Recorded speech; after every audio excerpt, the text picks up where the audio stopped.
The Geek Files é um podcast original Between Two Geeks. Todas as semanas vamos falar de temas sobrenaturais, paranormais, crimes verdadeiros e vamos explicar histórias verdadeiras ou mitos sobre personagens, criaturas ou seres conhecidos.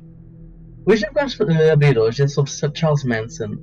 Poderão acompanhar o podcast de graça no YouTube e no Spotify. Eu sou Pedro Magalhães. Eu sou a Bri. E hoje vamos falar, como foi previamente mencionado, sobre Charles Manson. Então, Bri, vamos falar sobre este tal senhor, Charles Manson. Olha, esse nome não é estranho, mas presumo que vais contar aqui coisas que eu não sei, por isso, força. Bem, só para ter já uma ideia geral, podemos começar. Charles Manson foi conhecido por um culto conhecido pela família Manson, da Manson Family. É uma família notória por fazer coisas fora do normal, tal como assassinatos, e acabou por criar uma era negra nos Estados Unidos por volta dos anos 60. Um deles acabou por matar uma atriz famosa chamada Sharon Tate, e em breve outros atos que serão mencionados neste podcast. Ou episódio, como preferir. Ok, interessante. Vamos lá. Bem, começar primeiro sobre o grande nome em si. O Charles Manson foi uma pessoa que não bateu muito bem da cabeça. Digamos que, primeiramente, havia o rumor de que ele nasceu sem nome, que pelo menos no seu certificado de nascimento estava como No Name Maddox, que era o último nome da sua mãe, que por acaso a mãe dele era uma adolescente de 16 anos. Ok. E ele passou grande parte da sua vida entre diferentes pessoas da sua vida. Houve um dos casos no qual a mãe dele chegou a vender ele por uma cerveja, não sei como é que isso aconteceu, ou uma mulher qualquer. E foi daí que também houve os tios também tiveram à procura de rapaz devido a esse caso como esse. Digamos que ele nunca teve uma boa infância. Olha, estás a ver, não E sabia. E ele deu o nome. Ele deu-se a si próprio o nome? Então? sim. Ok.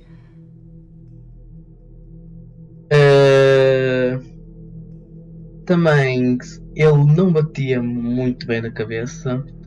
E não só pelo começo da sua infância, porque ele tinha uma vida que roubava e que fazia, digamos, gestão de mulheres para certos favores. E então, grande parte do seu tempo era ir e sair da prisão. A uma certa altura, quando tinha 17 anos, violou um pobre rapaz ao apontar-lhe uma navalha pelo pescoço enquanto fazia, digamos, os atos de abuso. Hum. E ainda por cima ele era louco o suficiente que ao ponto de quando ele supostamente, por volta dos seus 20 anos, ele quando foi sair da prisão, pelo menos em Califórnia em 1977, ele pediu o diretor da prisão para que permanecesse lá. I mean, But why? não é que seja. Não é que seja mal. É que na prisão tu tens acesso a livros grátis, três refeições gratuitas, um pátio para ir treinar, podes fazer outras atividades, se calhar na prisão. Por isso tem. Ok, faz sentido. E ele não Exato, queria cometer nenhum crime, né? Queria só estar lá. exato. Mas em vez disso, ele foi para Berkeley e depois mais foi para São Francisco, que naquela altura cidades foram inundadas por jovens em busca de um estilo de vida. E visto que ele era uma figura mais velha entre a multidão, ele reuniu um pequeno grupo de seguidores que eram quase mulheres. Oh boy. E em 1968 ele foi para Los Angeles buscar uma carreira musical. Ele era louco por isso. E também se vê um pouco o facto que ele, quando estava na prisão, ele aprendeu a tocar guitarra. Ok. Não sei como a pessoa tem tempo para isso, mas olha, ele aprendeu. Depois, Manson também era conhecido por ter diferentes ferramentas de persuasão. E foi daí que também ele conseguiu, com a sua habilidade de dizer as coisas no momento certo, também que os outros queriam ouvir, acabou por ganhar a amizade de Dennis Wilson, que é conhecido como um dos bateristas dos Beach Boys. Yeah. É uma banda Dizes fixe. Ok. Não Ok, conheces? eu vou. Não irei julgar inteiramente as tuas decisões ou gosto musical, por isso. Let's move on. Ok, e o que é que aconteceu com, com essa. com ele? Bem, foi através de. Como disse, através da amizade dele, do Dennis Wilson, que ele conseguiu conhecer outros profissionais no início da música. E ficou cada vez mais obcecado pela fama. E ao mesmo tempo, ele estava a exercer também um grande controle pelo seu grupo, que também ficou conhecido como a família Manson. O jornalista Jeff Ginn, no artigo Manson, The Life and Times of Charles Manson, ele escreveu como o homem errado, no lugar certo, na hora certa. O que já sabemos sobre ele, já em geral sabemos que realmente ele acertou mesmo nessas palavras. Uh, well, sobre os seguidores do Manson, também grande parte deles eram raparigas, como sabes. E eram raparigas que estavam pelo menos na sua adolescência ou no início dos seus 20. E depois, por cima, os membros não eram exatamente membros familiares, como já prestei essa conclusão. E já é bastante incomum, até não era incomum, o facto de literalmente serem mulheres brancas, classe média, a fazerem parte disso. Porque também nessa altura elas estavam aí para cidades como São Francisco e Los Angeles, à procura realmente de, como estou a dizer, uma época que estavam à procura de realmente uma nova vida, um novo estilo de vida. E foi aí que ele também tirou proveito disso para conseguir trazer um grande grupo feminino para a sua família, digamos, ou slash culto. E foi através disso, das suas seguidoras femininas, que ele foi capaz de atrair outros homens a juntar-se ao grupo e apoiá-lo de várias formas. Também foram as mulheres daquele culto que inicialmente conheceram Dennis Wilson e trouxeram Manson para a casa dele. A Manson e a família mudaram-se também para Los Angeles, estabeleceram-se no Spawn Ranch, que é tipo um antigo cenário de filmes de televisão no oeste do Vale de São Francisco. E naquela localidade, Manson tinha um controle total sobre o grupo. Os membros supostamente não sequer podiam andar de óculos ou usar óculos, nem como acessório ou usar eles, ou carregar dinheiro. What? Imagine tu precisas de óculos para ver e não podes. Yeah, eu uso óculos, portanto eu não podia pertencer Oh a meu essa Deus, família. os óculos, nem sequer sabia. Estou a usar lentes neste momento. Mas mesmo safava-me do crime. Porque não Exato. podia. E também foi mencionado no livro, e ótimo livro, pessoal, quem de ler, recomendo. Member of the Family, My Story of Charles Manson, Life Inside His Cold and the Darkness That Ended the 60. Uma das seguidoras que era Diane Lake, que tinha apenas 14 anos quando conheceu Charles Manson, falou que havia longas noites de palestra na qual Manson pedia os outros para consumirem LSD ou ácidos, como preferirem, e ouvi-la pregar sobre o passado, presente e o futuro. Também sabíamos que grande parte, e até havia muitas raparigas que tinham 14 anos no culto, 14? e que ele. 14 anos é uma idade meio effed up, mas ok. E que supostamente era um Jeez. sex cult, de certa forma, porque ele dizia que, não só nessas palestras, que eles eram reencarnações dos primeiros cristãos, mas também ele também fazia, tinha uma espécie de oferta ou bónus de família em troca de sexo. Ou seja, tens sexo com ele, tens tipo bons benefícios. É typical líder do culto stuff. Okay. Mas, embora o quão messed up e quão realmente macabro estas ideias desse homem teve, ele teve seguidores bastante leais. Em que realmente, even though após ele ter morto, realmente ainda havia gente que era leal a ele. E também em volta de 1975 havia uma seguidora que era Lynette Swicki Home e ela tentou assassinar o 38º presidente dos Estados Unidos, que era o Gerald Ford. Com sorte a arma dele travou e ele foi facilmente roubado pelos serviços secretos, por isso foi um close call nisso. Damn. Yeah, o culto era muito. Não tinha bem a cabeça, o homem não tinha bem a cabeça. Era só uma questão de ter uma técnica de cabos. Tudo Depois, como disse, manipulado. Portanto. hã? Tudo manipulado. E manipulado, ou então realmente elas queriam também uma vida diferente. I mean, existe uma música Oh girl, just wanna have fun. Nunca sabes, se calhar isto é a diversão delas, que era cometer homicídios, tentar matar um presidente, consumir ácidos, ouvir sobre a progressão do futuro da humanidade e ter Cada um sexo. sabe de si. Né? Bem, é o que é. Bem, como sabes, ele tinha um gosto pela fama e através disso e também das raparigas e Dennis Wilson, ele tinha várias conexões com pessoas ricas e influentes em Los Angeles.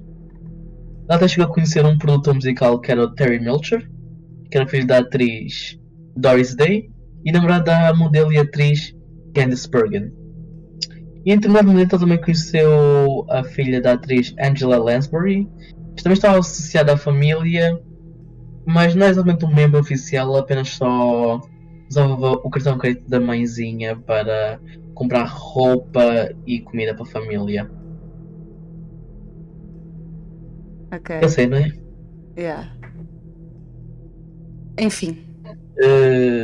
Sim. O Terry Melcher bem, morava numa zona chamada 150 Cielo Drive, que a uma certa altura a Sharon Tate chegou eventualmente a alugar, isso será uma parte importante para mencionar, com o seu marido e o diretor, que era Roman Polanski. O Jeff Gwynne, que era o jornalista que mencionei, sugeriu que a casa representava a rejeição de Manson pelo meio do seu carreira musical, de certa forma, porque mostrávamos saber que não teve assim tanta sorte na sua carreira musical. Até uma certa altura que até Manson tentou cortejar o Sr. Terry Melcher, o produtor musical, mas não foi assim tão bem. E depois, a uma certa altura na vida de Manson, na qual ele acreditava, só apresentou demasiadas esperanças nas suas conexões que tinha com o Dennis Wilson dos Beach Boys e o Terry Melcher, o produtor, e dava amplamente uma vez que ficou claro que esses dois homens não iriam funcionar significativamente a sua carreira musical. Embora o Wilson já tinha convencido os Beach Boys a gravar uma versão da música do Manson, que era Six to Exist, e renomearam para Never Learn to Not Love. Mas infelizmente essa música flopou, não teve nenhum sucesso. Pois, e ele depois decidiu Exato, voltar a ser crazy. Exato. Passou cada vez a concentrar-se mais nas suas tendências violentas. O promotor, que era Vincent Bugliosi, em sua tentativa exaustiva de elaborar o motivo para os assassinatos da família, chegou mais ou menos à obcecação que Manson tinha por algo chamado Helter Skelter. Isso foi tipo retirado da música dos Beatles com o mesmo nome. Manson dizia que os seus seguidores que o White Album era uma das evidências das suas teorias sobre o fim do mundo estavam corretas. O Helter Skelter, pelo menos, era o objetivo dele, porque essa palavra até no English Dictionary quer dizer confusão, caos e desordem. E através disso, a audiência do Helter Skelter, na linguagem de Manson, que era uma iminente guerra racial que ia resultar na morte de milhares e ia forçar a família a ver uma espécie de cavernas subterrâneas, quando o mundo estivesse em caos, ou tivesse tipo todo destruído. Eles iam surgir das cinzas e emergir e governar o restante do mundo. E Portanto, isso não exagero, crazy. isso é literalmente era o plano deles. Não estou a exagerar com isto, realmente. Podem pesquisar. Ele realmente tinha ideia de uma guerra racial na qual muitos iam morrer e eles iam tipo, surgir de lá, tipo, o super-herói que era, que pelo por a guerra e tudo, para depois funcionar. Tipo Não estou a Jesus exagerar Christ. Assim, Como não bater na cabeça. tipo Jesus Christ. Não sei se me conseguiste ouvir. Sim, entendi e acontece com... A mim, ele achava que os membros eram os cristãos originais, por isso talvez uma teoria. Nunca se sabe. Mas Certamente, sim, uma teoria. enquanto Manson inicialmente previa que os primeiros crimes seriam cometidos por afro-americanos contra brancos, eh, durante uma certa do verão de 1969, as suas peças musicais tinham-se fracassadas e as suas conexões com Hollywood tinham sido desfeitas. E isso mais ou menos levou a mudar de foco e mais ou menos dizer à família que tinha começado a demonstrar aos afro-americanos como a violência devia ser realizada. Ou seja, de certa forma, ele sabia que, ou ele pensava, que os primeiros crimes iam ser feitos por afro-americanos e visto que não estava a acontecer nada disso, a carreira dele musical falhou, ele começou já. Ok, já visto que não tem nada para fazer melhor, pessoal, vou ensinar-nos como cometer crimes, então vamos É, lá. vamos a isso. Exato. Why not? E vamos dizer que o seu foco era tecnicamente iniciar o Helter Skelter por conta própria, ou cometer crimes brutais em bairros nobres, na tentativa de demonstrar como isso devia ser feita, como disse antes. Só que ele também tinha certos planos com essas ideias. E por acaso eu tirei um pouco disto do livro The True Story of Mass Murders, que não era Helter Skelter True Story of Manson Murders, onde na qual foi uma das primeiras obras a examinar a família Manson, como também foi um livro de true crime que foi bastante vendido, recomendo a lerem. E que também fala um pouco de que quando ele disse que o Terry Melcher anteriormente chegou ao lugar a casa para Sharon Tate, foi mais ou menos que, digamos, não correu bem as coisas. Pelo menos o Manson, quando queria começar já a ser Helter Skelter, pediu a Tex Watson, Susan Atkins e Linda Kabazian, e mais outro membro que acabou por chegar a contar ou testemunhar contra a família toda.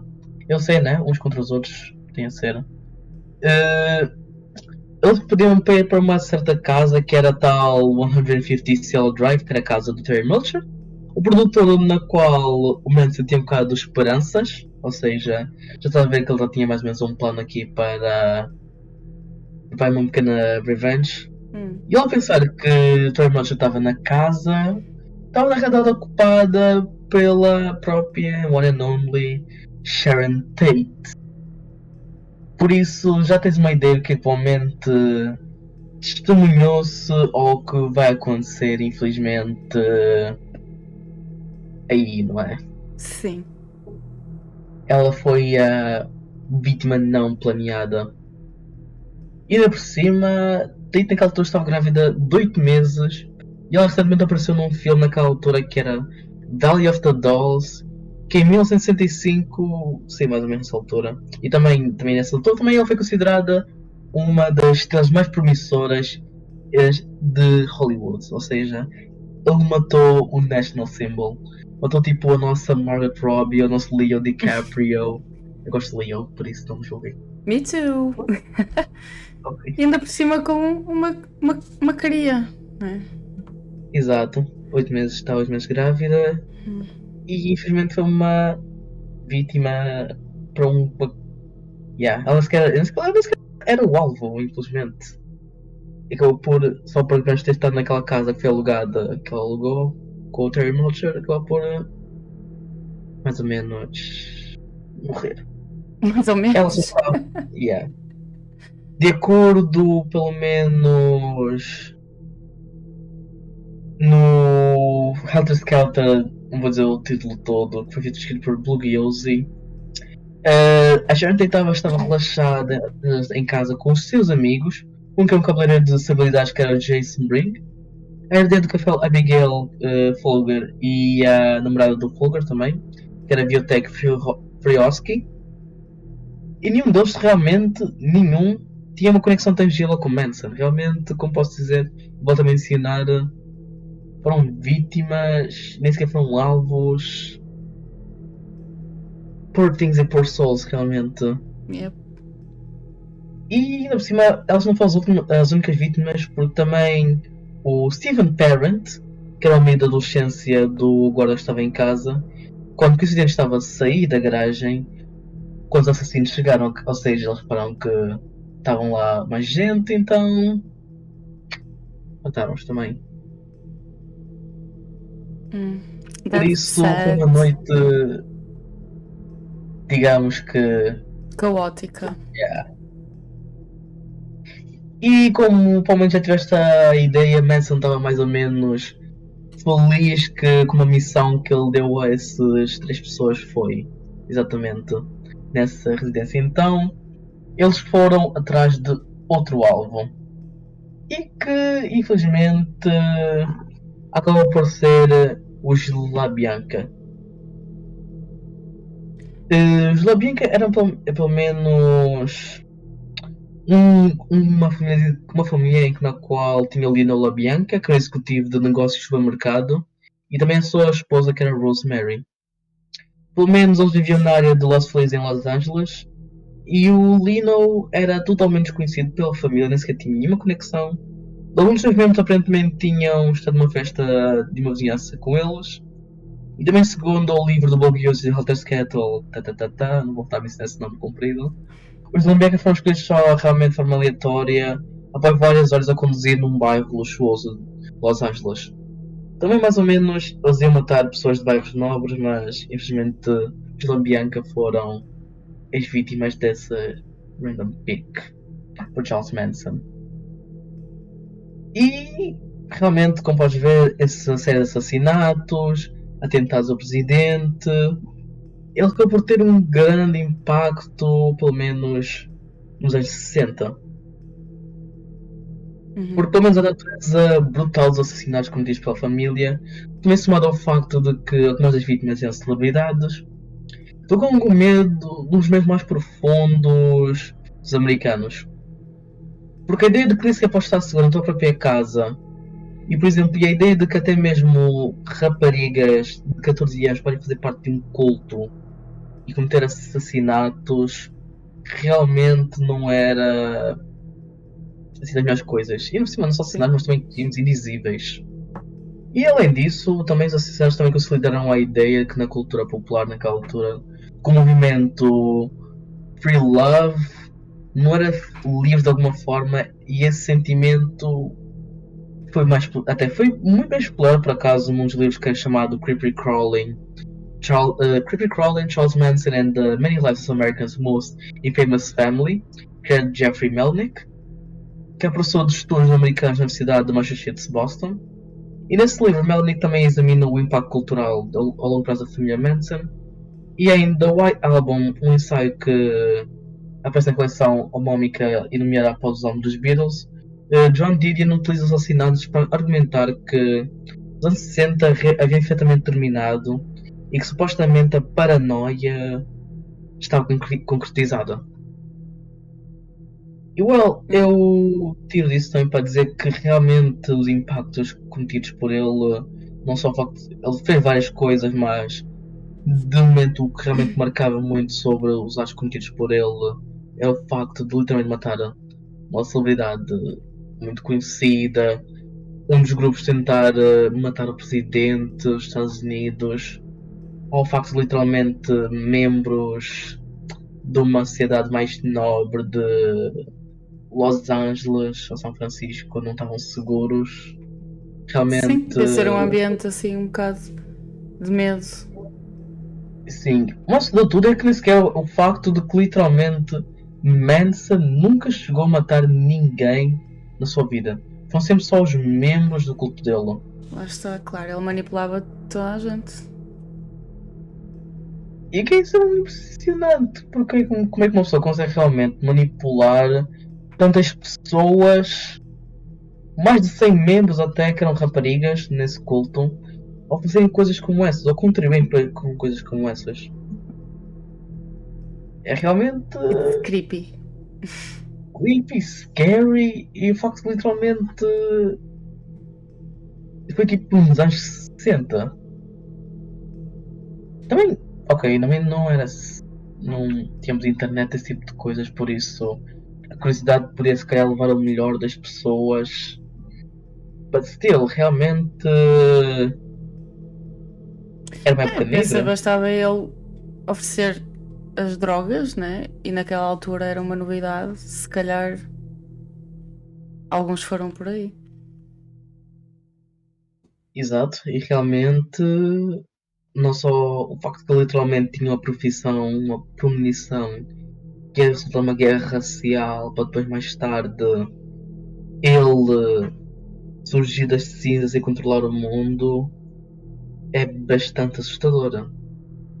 Por isso, não sei o que se passa na cabeça daquele homem também, pelo que vimos. Ele não teve uma, digamos, uma infância saudável Uma e vida foi daí. toda. E também se calhar foi daí que realmente mexeu um pouco na cabeça dele porque cada vez que assim, pessoas normalmente aparecem é sempre que está a faltar alguma coisa, eles tentam compensar esses desejos da forma mais louca possível, porque não têm um sentimento ou pelo menos uma noção universal do que pode ser bom ou mau, talvez, ou uma consciência limpa nesse caso.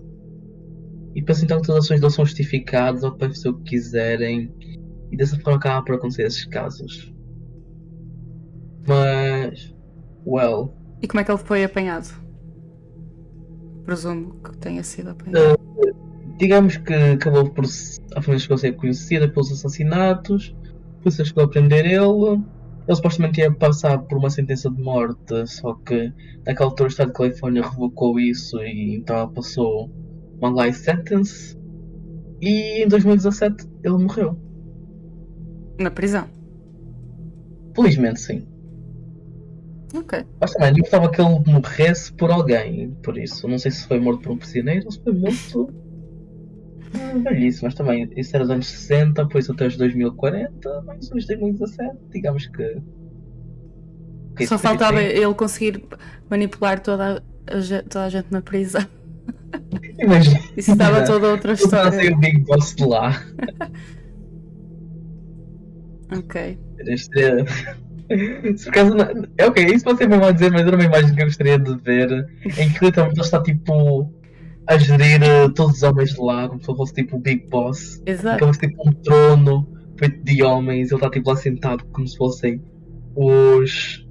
Os Let's say, Minions. os B. Mas sim. E yeah, isso foi sobre Charles Manson. Lembrem-se também, caros ouvintes. Yeah, vão ser ouvintes porque eu não vou contar também com o pessoal do YouTube, porque acho que ninguém iria ouvir um podcast do YouTube ou estar a olhar para o ecrã e ver pessoas a falar e após contar só a ouvir. É, Não, para é os um nossos ponto. ouvintes e espectadores. Ouvintes espectadores, ok, mas eu vou falar mais para os ouvintes porque eu tenho noção que temos que ir mais ouvintes que espectadores. Isso sou eu, é a minha opinião, ainda irei estudar com isso. Mas é importante não serem manipulados para qualquer tipo de cultos, considerando que, como vamos falar hoje, o homem conseguiu manipular mais de 100 mulheres, grande parte delas têm 14 anos, ou para os seus 20 a cometerem assassinatos, terem sexo com ele e consumirem drogas. Por isso, se eles estão a ser influenciados por alguém ou por uma coisa que faz sentido desconfortável, não aceitem, fujam de lá E um ou os mandem cabecinha. e vai estar tudo bem. Não chamá-los como o próprio Charles Manson, em que literalmente quis casar em 2014 com uma mulher chamada Tar, que tinha 26 anos, só para ele depois morrer e pedir a mulher para colocar o seu corpo numa caixa de vidro ou algo do género. Ok. Sim, ele tinha um desejo louco suficiente que ele queria. Ele supostamente, em 2014 foi anunciado que ele casou com uma mulher de 26 anos chamada Star, e no qual ele só quis casar com ela para que ela só possa colocar o corpo dele quando ele morresse numa caixa de vidro ou exposto em vidro. Não sei muito bem sobre esse detalhe, mas ah, ele nunca chegou a fazer. Isso nunca chegou a ser concretizado, porque visto que ele morreu Yeah. em 2017 com 83 anos. Por isso, yeah. We good about that. É tudo que temos a dizer. Espero que gostaram do episódio hoje. Foi sobre um líder de um sex cult todo macabro. E se correr tudo bem, voltamos para a semana com um novo episódio. Até lá, cuidado com o que observa na escuridão. Tchauzinho, pessoal. Até para a semana. Tchauzinho.